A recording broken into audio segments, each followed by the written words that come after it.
Breaking news. দুপুরে জাতির উদ্দেশ্যে ভাষণে পে স্কেল, গ্যাজেট ও বেতন তালিকা তুলে ধরলেন প্রধানমন্ত্রী তারেক রহমান। তো বন্ধুরা, এই বিষয়টি নিয়ে আজকের এই ভিডিওটিতে বিস্তারিতভাবে আলোচনা করতেছি, তাই ভিডিওটি সম্পূর্ণ মনোযোগ সহকারে দেখার জন্য অনুরোধ রইল। দেশের সরকারি কর্মকর্তা ও কর্মচারীদের দীর্ঘদিনের প্রতীক্ষা ও জল্পনা কল্পনার অবসান ঘটিয়ে অবশেষে আজ ঐতিহাসিক মহেন্দ্রক্ষণে অনুমোদিত ও স্বাক্ষরিত হল নতুন পে স্কেলের চূড়ান্ত গ্যাজেট।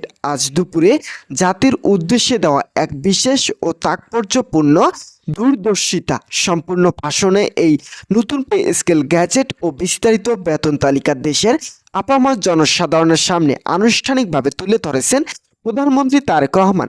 এর আগে আজ সকালে প্রধানমন্ত্রীর কার্যালয়ে নীতিগত ও চূড়ান্ত অনুমোদনের লক্ষ্যে এক অত্যন্ত গুরুত্বপূর্ণ মন্ত্রী পরিষদে বিশেষ বৈঠক অনুষ্ঠিত হয়।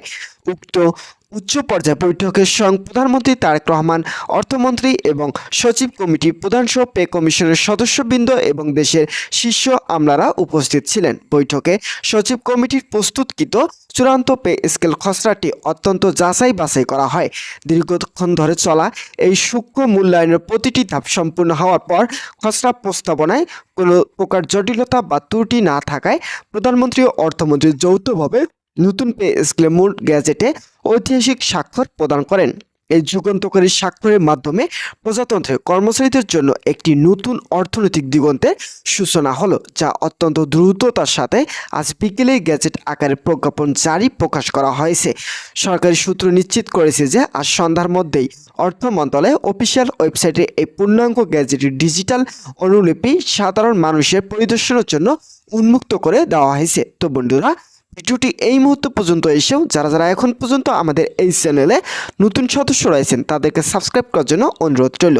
আজকের এই নতুন বেতন কাঠামোর সবচেয়ে উল্লেখযোগ্য এবং বৈপ্লবিক দিক হলো দেশের নিম্ন ও মধ্যম আয়ের সরকারি কর্মকর্তা কর্মচারীদের আর্থিক সুরক্ষা বিষয়টি সর্বোচ্চ অগ্রাধিকার দিয়ে বিবেচনা করা। প্রধানমন্ত্রী তার ভাষণে স্পষ্ট করে জানিয়েছেন যে এবারে পে স্কেলের মাধ্যমে 11 থেকে 20তম গ্রেডের কর্মচারীদের জন্য সবচেয়ে বেশি বেতন ভাতা এবং অন্যান্য সুযোগ সুবিধা বৃদ্ধি নিশ্চিত করা হয়েছে, যা দেশের প্রশাসনিক ইতিহাসে এক নজিরবিহীন ঘটনা। নতুন এই বেতন বিন্যাস অনুযায়ী প্রথম থেকে 10ম গ্রেডে উচ্চপদস্থ কর্মকর্তাদের ক্ষেত্রে মূল বেতন 45% বৃদ্ধির সিদ্ধান্ত গৃহীত হয়েছে। অন্যদিকে নিম্ন ও মধ্যম স্তরের কর্মচারীদের জীবনযাত্রার মান উন্নয়ন এবং বর্তমান বাজারে মূল্যস্ফীতির সাথে সামঞ্জস্য রাখার তাগিদে 11 থেকে 20তম গ্রেডের কর্মচারীদের মূল বেতন অবিশ্বাস্যভাবে 150% বৃদ্ধি করার ঘোষণা দেওয়া হয়েছে। সরকারের এই অভাবনীয় ও সুদূরপ্রবাসী পদক্ষেপের ফলে নিম্নপদস্থ কর্মচারীদের দীর্ঘদিনের অর্থনৈতিক বৈষম্য ও সামাজিক টানাপোড়েন অনেকাংশেই দূর হবে বলে মনে করেছেন সংশ্লিষ্ট নীতি নির্ধারকরা। তো বন্ধুরা, বৈষম্যহীন ও নিয়মতান্ত্রিক উপায়ে প্রণীত এই তালিকায় 1 নম্বর গ্রেডের সর্বোচ্চ মূল বেতন নির্ধারণ করা হয়েছে 1,60,000 টাকা। এরপর ক্রমান্বয়ে দ্বিতীয় গ্রেডে 1,40,000, তৃতীয় গ্রেডে 1,20,000, চতুর্থ গ্রেডে 1,05,000, পঞ্চম গ্রেডে 92,000, ষষ্ঠ গ্রেডে 80,000, সপ্তম গ্রেডে 70,000, অষ্টম গ্রেডে 60,000 এবং প্রথম শ্রেণীর প্রারম্ভিক স্তর অর্থাৎ 9 নম্বর গ্রেডের মূল বেতন নির্ধারণ করা হয়েছে 45,100 টাকা। একইভাবে মধ্যম স্তরে 10 নম্বর গ্রেডে 43,000 টাকা, 11 নম্বর গ্রেডে 39,000, 12 নম্বর গ্রেডে 34,000, 13 নম্বর গ্রেডে 30,000, 14 নম্বর গ্রেডে 26,500 টাকা, 15 নম্বর গ্রেডে 23,500 টাকা, 16 নম্বর গ্রেডে 21,000, 17 নম্বর গ্রেডে 20,800 টাকা, 18 নং গ্রেডে 20,500 টাকা, 19 নং গ্রেডে 20,200 টাকা এবং সর্বশেষ 20 নম্বর গ্রেডের জন্য সর্বনিম্ন মূল বেতন নির্ধারণ করা হয়েছে 20,000 টাকা।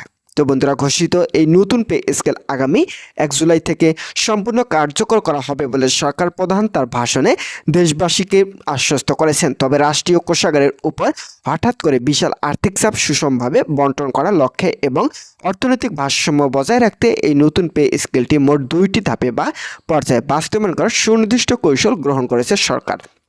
এই রূপরেখা অনুযায়ী আগামী 1 জুলাই থেকে প্রথম ধাপের কার্যকর শুরু হবে, যেখানে সরকারি কর্মকর্তা ও কর্মচারীদের শুধুমাত্র বর্ধিত মূল বা বেসিক বেতন কার্যকর করা হবে। এর পরবর্তী সময়ে দ্বিতীয় ধাপে পরিকল্পনা অনুযায়ী সকল প্রকার নির্ধারিত সুযোগ সুবিধা ও ভাতা পুরোপুরি কার্যকর করা হবে।